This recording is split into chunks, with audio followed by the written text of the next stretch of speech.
this morning. Happier news at, I think, an early learning centre. Tell me about 15 hours of free childcare per week.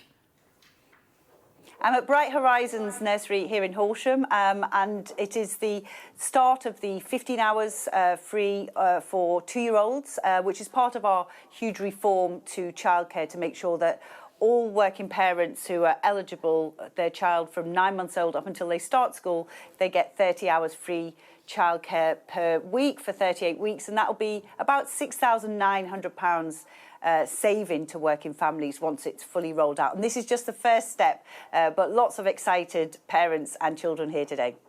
Voluntary scheme childcare providers don't have to offer the additional 15 hours. Kensington and Chelsea Council saying it's not the law nor compulsory. So how will you make sure that happens? Well, we haven't got into the business of making sure businesses have to compulsorily do something. But of course, the way to make it happen is to make sure that you have an attractive offer. So the rates that we've offered for 2-year-olds and under 2-year-olds are about £2 higher on average than most parents pay today. So it's a very sort of substantial funding which will sustain businesses. And most businesses have warmly welcomed that. They've also welcomed the fact that the funding for the next 2 years has been guaranteed in the budget with an increase as well. So I think we have all the things in place. The workforce is being developed and we have the funding rates. All the local authorities are working to make sure we have sufficiency of places everywhere. And the biggest risk actually to this policy is not the delivery. It's actually that Labour government have said they would stop the rollout if they got into power. That is actually the biggest risk to this free childcare being Not rolled according out. to June O'Sullivan from the London Early Years Foundation, which has 40 nurseries across the capital. She welcomes the expansion, but she says she doesn't think it'll work. It will be ineffective because it's not been funded correctly.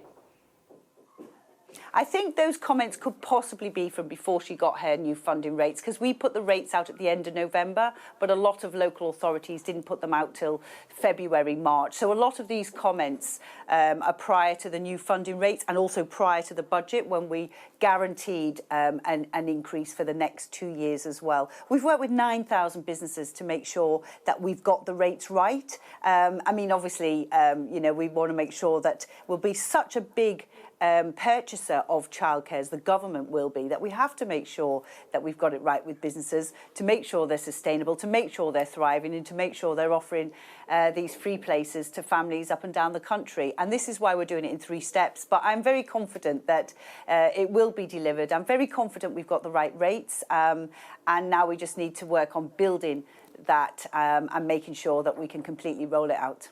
Ofsted data suggesting more than 1,000 childcare places were lost between March and December of last year. So how are you going to fix that? Well, actually, there is data that we publish on how many places and also how many people work in the sector on gov.uk. So we publish that. And what we show is that we have 40,000 more places in the sector since 2010. Ofsted doesn't have complete data. They only have the people who've registered with them. So it doesn't include preschools, those ones that are attached to schools. It also doesn't include childminders. So as usual, Labour are looking at the wrong data and looking at the wrong end of the stick. And actually what we need to do is just get on with delivering. Yes, but Ofsted is not the complete data. It's only those that are registered you made the point. With Ofsted. J.K. Rowling, let me ask you about her, if I may, please, Secretary of State. The Prime Minister has backed J.K. Rowling, who challenged the police to arrest her under Scotland's new hate crime laws. Do you agree with the Prime Minister? Well, I mean, obviously you shouldn't be criminalised for stating a fact about biological sex. So yes, I do agree. And actually, I don't think this law is very fair, really. I mean, obviously, freedom of speech is very, very important principle.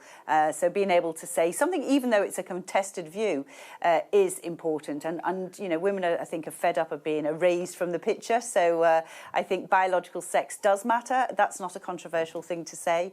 But of course, people have contested views in this area, which is why freedom of speech is very important. And we will not be following the Scottish Parliament down that route.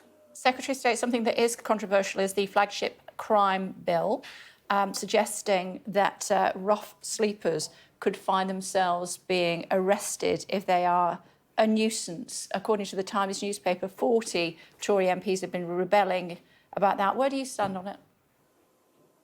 Well, the most important thing is to make sure we support people who are homeless, and that's why we're putting another £2 billion into supporting if you could answer my people question. off the streets into. Well, so that is the most important thing, because this is really about trying to make sure that we get supported accommodation for people who are on the streets. Should and rough that's why we put sleepers a lot be of extra arrested money if they're a into doing that. nuisance? Well, of course, if somebody's acting aggressively or being a nuisance, then that is different. So, you know, the police are operationally independent. What about if, sorry, Secretary of State, we're running out of time. You were a little late to us. What about if they smell? Sorry. The bill states that rough sleepers might be considered a nuisance if there's an excessive smell. So if you smell, you might be arrested. Well, I mean, I think the most important thing, as I say, is to make sure we help people off the streets. No, I'm not saying it's funny, and I'm saying the most important thing is to help people off the streets. That's why we're putting £2 billion be arrested if they smell into this. Well, no, people should not be arrested just if they smell. But of course, what we'll be doing is be considering any legislation. But Kay, the most important thing is what we're doing: £2 billion to make sure that we help. Then why criminalise people if they find themselves sleeping rough? It's not a lifestyle choice, despite what Suella Braverman says. No, it's not a lifestyle choice. Normally people have, had a lot of hardship before they got to that point. And, you know, I've spoken to many people in that situation. Usually they'll have suffered some kind of breakdown, or they'll be addicted to something, and they need support and help into homes. However, you know, it is still not acceptable if people are threatening, or there was some talk of, sort of aggressively begging near to cash points, etc. So that's, you know, you do have to get the balance and the line right. Why then include, sorry, Secretary of State, it's much easier when you're in the studio, but we're almost out of time, and you are down the line. There is a slight delay. Why does the bill then say that rough sleepers might be considered a nuisance if there's an excessive smell? How ridiculous, some might say, to put that in the bill. Yeah, I mean, I don't know. I haven't looked at that detail of it, but I mean, I guess the word is excessive, and I don't know what they mean then. But it's really about making sure that we support people, but also we make sure that people feel safe on our streets, and to go around our streets, and it's a pleasant environment. That's what we spend a lot of time, and our police spend a lot of time trying to make sure that we all feel safe. Unfortunately, we are out of time, but it's always a pleasure to talk to you. Thanks for taking the time. Enjoy your time with the little ones there this morning. I wish I was there too.